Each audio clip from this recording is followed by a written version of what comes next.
السلام عليكم ورحمة الله وبركاته. ازيكم يا تاني اعدادي؟ عاملين ايه؟ يا رب تكونوا بخير. بسم الله والصلاة والسلام على رسول الله. رب اشرح لي صدري ويسر لي امري واحلل عقدة من لساني يفقهوا قولي. ان شاء الله باذن الله النهارده معانا اول درس في المنهج. باذن الله هنشرح مع بعض المنهج كامل باذن الله، وهنحله كتاب المعاصر باذن الله. الحل هينزل، الشرح هينزل حد واربع، والحل بعد باذن الله بيوم. باذن الله هنشرح مع بعض باسلوب سهل وبسيط، واي حد مش فاهم اي حاجه اكتب لي في التعليقات. يلا بينا نبدا عشان ما اطولش عليك. ما تنساش تشترك في القناه وتفعل زر الجرس وتشير الفيديو مع كل اصحابك علشان يوصلك كل جديد. يلا بينا نبدا. بسم الله. قال لك تذكر مجموعه الاعداد. كنت واخد انت الاعداد دي في اولى اعداد. خدت مجموعه الاعداد ايه يا باشمهندس؟ مجموعه الاعداد الطبيعيه. طيب مجموعه الاعداد الطبيعيه دي بتتكتب ازاي؟ رمزها ان. هتتكتب بتاع مجموعه تبدا بايه؟ جدع صفر واحد واثنين الى ما لا نهايه. يبقى مجموعه الاعداد الطبيعيه بتبدا بصفر الى ما لا نهايه. طيب مجموعه الاعداد الصحيحه زد هتساوي، قال لك تفتح قوس مجموع، قال لك الصفر في النص هتمشي يمين موجب الى ما لا يا باشمهندس الى ما لا نهايه. هتمشي شمال سالب، سالب واحد سالب اثنين الى ما لا يا باشمهندس نهايه. يبقى عندنا مجموعه الاعداد الطبيعيه ان، مجموعه الاعداد الصحيحه زد. طيب رقم 3 مجموعه الاعداد النسبيه. يعني ايه عدد نسبي؟ عدد نسبي، قال لك العدد النسبي يا باشمهندس هو بيكون بسط على مقام، حيث ان المقام لا يساوي الصفر. يعني لو عندنا كسر 3 على 4 ده عدد نسبي عشان البسط على صحيح والمقام على صحيح. طيب لو 3 على صفر ينفع؟ لا، اسمها قيمة غير معرفة. قيمة غير يا باشمهندس، قيمة غير ايه؟ معرفة. قال لك يبقى العدد النسبية. يعني ايه عدد نسبي؟ هو بسط على مقام. قال لك العدد النسبي يكون A على B، حيث ال A ده وال B ينتموا لزد. زد هي ايه؟ مجموعة الأعداد الصحيحة. طيب و B لا تساوي الايه؟ لا تساوي الصفر. تمام. قال لك بقى معلومة مهمة، إن مجموعة الأعداد الطبيعية جزء من جدع صحيح، جزء من الايه؟ النسبية. يبقى مين أمهم كلهم في الأعداد ديت؟ هي النسبية. يبقى الأعداد النسبية أكبر مجموعة. طيب تعالى نعمله شكل فين. يبقى المجموعة الصغيرة مين؟ ان، والأكبر صحيحة، والأكبر خالص كيو. يبقى كيو بعد كده زد، وبعد كده يا باشمهندس ان. يبقى احنا كده خدنا الأعداد الطبيعية والصحيحة والنسبية. تمام. مين أكبر مجموعة؟ النسبية. مين الأصغر؟ الصحيحة. مين الأصغر؟ الطبيعية. بعد كده قال لك الأعداد غير النسبية. احنا خدنا يعني ايه عدد نسبي؟ قول يلا. هو بسط على مقام، حيث ان المقام لا يساوي ايه؟ لا يساوي الصفر. واي عدد صحيح نسبي، واي عدد طبيعي نسبي. طيب قال لك العدد غير النسبي بيرمز له بايه؟ بكيو شرطه. احنا العدد النسبي هنا بايه؟ بكيو. يبقى العدد غير النسبي بكيو شرطه. العدد النسبي يعني ايه؟ هو عدد لا يمكن كتابته على صورة بسط على مقام. يعني ما ينفعش بسط على مقام. يبقى العدد غير النسبي عكس النسبي. النسبي يكون بسط على مقام بس مفيش صفر. طيب غير النسبي ما ينفعش يتكتب على بسط على مقام. طيب قال لك طيب لو قلنا مجموعة الأعداد النسبية اتحاد الغير النسبية هتدينا ايه؟ مين الجدع اللي يقول؟ فاي. جدع برافو عليك. يبقى مجموعة الأعداد النسبية تقاطع غير النسبية فاي. ايه اللي موجود هنا واللي موجود هنا؟ مفيش أي حاجة يا باشمهندس، دي عكس دي خالص. تمام. امثله على الاعداد غير النسبيه. لما يجي يقول لك ده عدد نسبي ولا غير نسبي اعرفه ازاي؟ او الاعداد غير النسبيه بتعرفها يعني الجذر التربيعي للعدد النسبي الذي هو ليس مربع كامل. انت مش فاهم حاجه صح؟ يعني ايه الجذر التربيعي للعدد النسبي الذي هو ليس مربع كامل؟ يعني ايه؟ جذر ال 25 دي ده مربع كامل ولا مش مربع كامل؟ مربع كامل. ليه؟ عشان لو جبنا جذر 25 تطلع بموجب وسالب 5. يعني في رقمين شبه بعض يتضربوا في بعض يدينا رقم تحت الجذر يبقى ده اسمه عدد مربع كامل. تمام. طيب جذر ال 13 ده مربع كامل؟ غلط، مش مربع كامل. ليه؟ مفيش عددين يا باشمهندس يتضربوا في بعض يدونا 13. هات لي حاجه في جدول الضرب تتضرب في بعض يدونا 13 رقمين زي بعض، يبقى مفيش. رقم 2 الجذر التكعيبي للعدد النسبي الذي هو ليس مكعب كامل. برضه جذر ال 27 تكعيب جذرها كام؟ ايه اللي اتضرب في نفسه 3 مرات ادينا 27؟ جدع، الثلاثه. طيب جذر ال 26 في حاجه يا باشمهندس جذر التكعيب تتضرب في نفسها 3 مرات تدينا 26؟ لا، يبقى ده عدد جدع غير نسبي. يبقى ده عدد ايه؟ عدد غير نسبي. تمام. قال لك 3 العدد باي. العدد ايه؟ ده اسمه باي، عدد غير نسبي. طب ليه؟ ده كان بيقولوا لنا باي ب 22 على 7 صح؟ باي بتساوي 22 على 7. لا يا باشمهندس، دي قيمة تقريبية. دي قيمة ايه؟ تقريبية. العدد باي اساسا ب 3 و14 من 100. ما ينفعش كده، هو عادي لو كده بس ارقام دي تقريبية، بس القيمة بتاعته 3 وكام و14. يبقى العدد باي عدد غير نسبي. والعدد الفا غير نسبي، هو اسمه ايه الفا ده؟ دي اسمها القيمة الذهبية. يعني ايه القيمة الذهبية؟ اللي بتكون في الصور وبتساوي في الفا ديت هتساوي 1.61 من 100. تمام يا باشمهندس؟ يبقى احنا كده خدنا الاعداد النسبية والاعداد غير النسبية. عدد نسبي يعني بسط على مقام، بس المقام ما يساويش الصفر. لو يساوي صفر يبقى قيمة غير معرفة. طيب الاعداد غير النسبية هو كل عدد ما بيتكتبش على صورة بسط على مقام. ليه أشكال 4 هم، قول معايا يلا. رقم 1 المربع الكامل، العدد الذي ليس له مربع كامل. والعدد رقم 2 الذي ليس له مكعب كامل. والعدد بار. والعدد ألفا أو القيمة الذهبية. بقول لك أمثلة بقى، بقول لك أي الأعداد الآتية تمثل نسبي وأيهما غير نسبي مع ذكر السبب. يلا بينا من أول واحد. 73% يا باشمهندس ده نسبي ولا غير نسبي؟ 73% يا باشمهندس. هتيجي يقول لي شبه شاطر كده 73 على 100. طيب ده وسط على مقام، يبقى نسبي ولا غير نسبي؟ نسبي. ليه؟ عشان ده وسط على مقام. طيب جذر 8 يا باشمهندس في حاجة تتضرب في نفسها مرتين تدينا 8؟ لا، لو مش حافظ جدول الضرب روح احفظ جدول الضرب. يبقى ده عدد غير نسبي. ليه؟ علشان ليس مربع كامل. طيب سالب جذر 25 على 49 هنحلوه. سالب جذر 25 تحت الجذر بكام؟ 5. طب 49 ب7. طب سالب 5 على 7 ده نسبي ولا غير نسبي؟ قول نسبي. ليه يا باشمهندس؟ تقول لي ده قدامه سالب، مالكش دعوه. يبقى عدد نسبي. ليه؟ لانه على صوره بسط على مقام. طيب جذر 25 زائد جذر تكامل 16. جذر 25 تربيع 5 زائد جذر تكامل 16 في حاجه تتضرب في نفسها 3 مرات تدينا 16؟ لا، يبقى جذر 16 ده نقوله كده ليس مكعب كامل. يبقى العدد ده كله كده على بعضه غير نسبي. ليه؟ عشان جذر 16 ليس مكعب كامل. طب باي زائد 2 ده نسبي ولا غير نسبي؟ مين هيقول؟ غير نسبي. ليه؟ احنا لسه قايلين العدد باي غير نسبي اللي هو ب 3 و14 دي قيمة تقريبية. تمام يا باشمهندس؟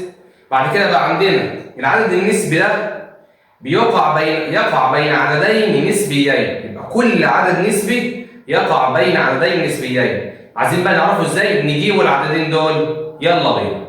عندنا بقى بعد كده ايجاد قيمة تقريبية لعدد غير نسبي. قال لك اي عدد نسبي بيقع بين عددين غير نسبيين. فالعدد النسبي يقع بين عددين يا باشمهندس ايه؟ غير نسبيين.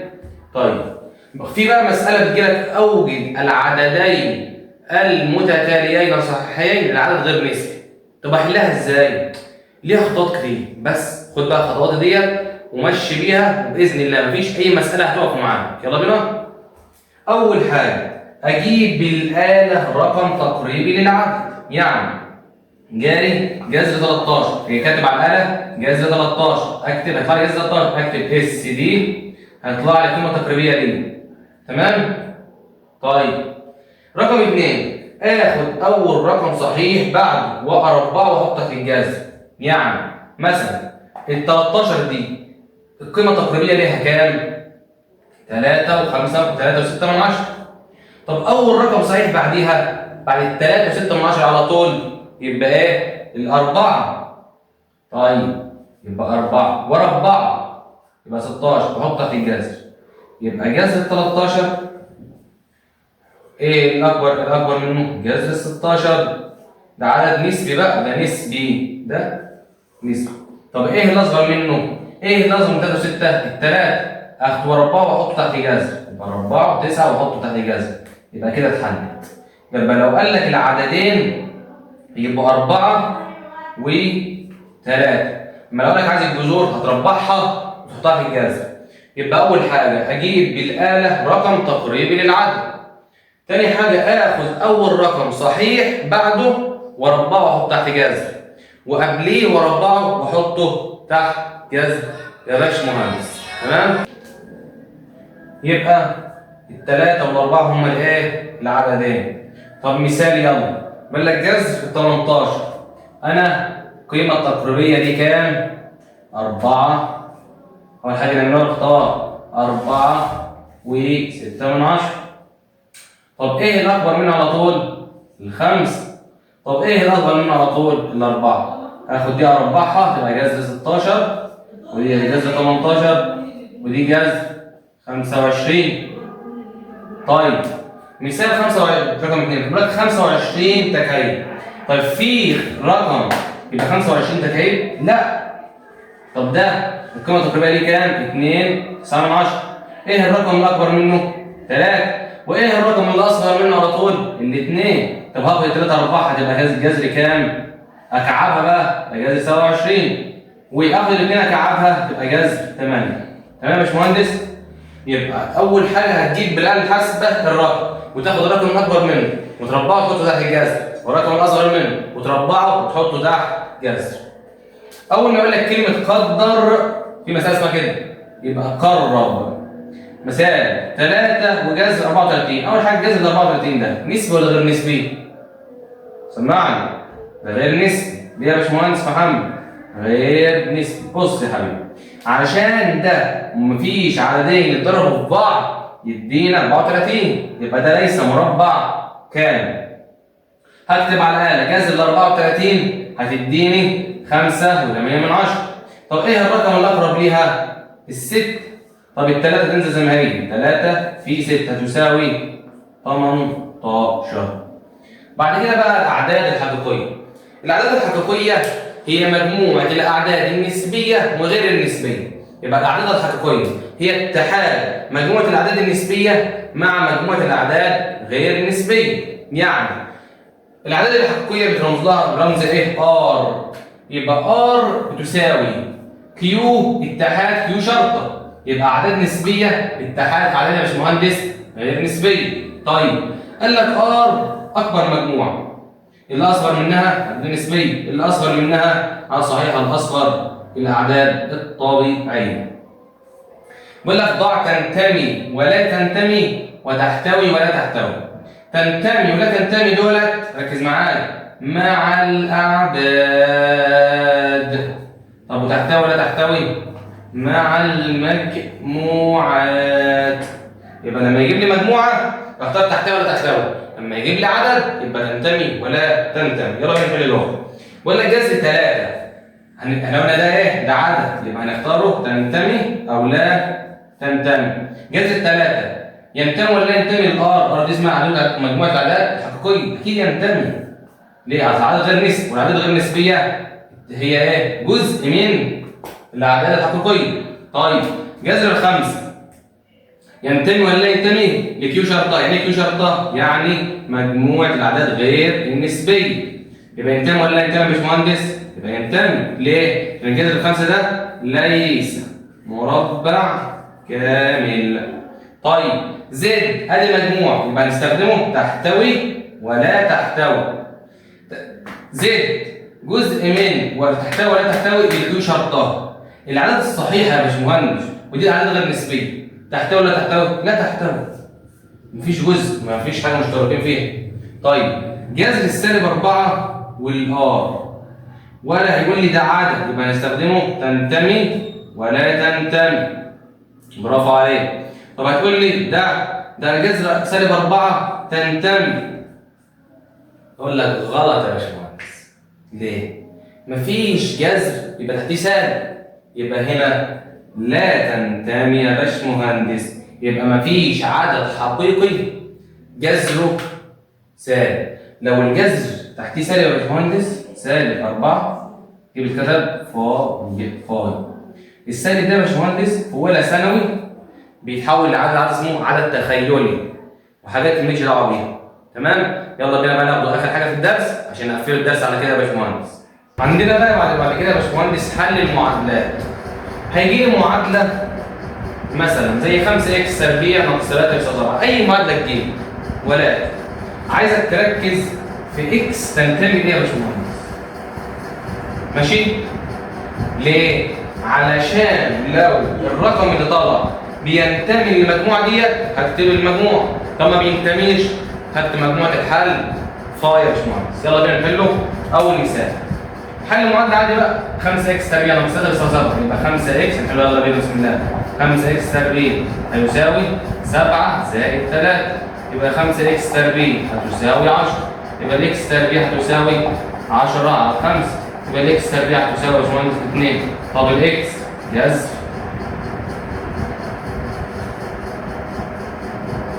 جذر الاثنين، يبقى اذا الاكس هتساوي موجب وسالب جذر الاثنين. يبقى الاكس هتساوي موجب وسالب جذر الاثنين يا باشمهندس. هل ده عدد نسبي ولا غير نسبي؟ عدد غير نسبي. طيب يبقى هو بيقول لك اكس ده عدد غير نسبي، اذا دي مجموعه الحل تساوي جذر 2 وسالب جذر 2 يا باشمهندس. طيب مثال رقم 2 بيقول لك 3x تربيع زائد 5 بيساوي سالب 4. 3x تربيع حلو ولا حل عالي بقى؟ ادي 3x تربيع هتساوي سالب 4 وادي 5 وعكس الاشاره تبقى سالب 5. يبقى 3x تربيع هتساوي سالب 4 وسالب 5 سالب 9. يبقى x تربيع هتساوي سالب 9 على 3 يبقى تساوي سالب 3. إذا الاكس هتساوي جذر سالب 3. طيب ده يقول لك هل ده ينتمي لأرض؟ احنا قلنا لسه واخدين من شويه في تحت ينفع تحت الجذر يكون سالب؟ يبقى ده لا ينتمي لأرض. يبقى مجموعة الحل يا باشمهندس مجموعة الحل تساوي فاي. يبقى ليه؟ علشان ما عندناش ان عدد حقيقي يكون تحت الجذر سالب. لو شلنا السالب كانت هتنفع ناخد موجب وسالب جذر 3. كده يا باشمهندس خلصنا درسنا الحمد لله. باذن الله الحل هينزل لك بكره، حل الكتاب المعاصر كامل. ما تنساش بقى اشترك في القناه وتفعل زر الجرس علشان يوصلك كل جديد. والسلام عليكم ورحمه الله وبركاته.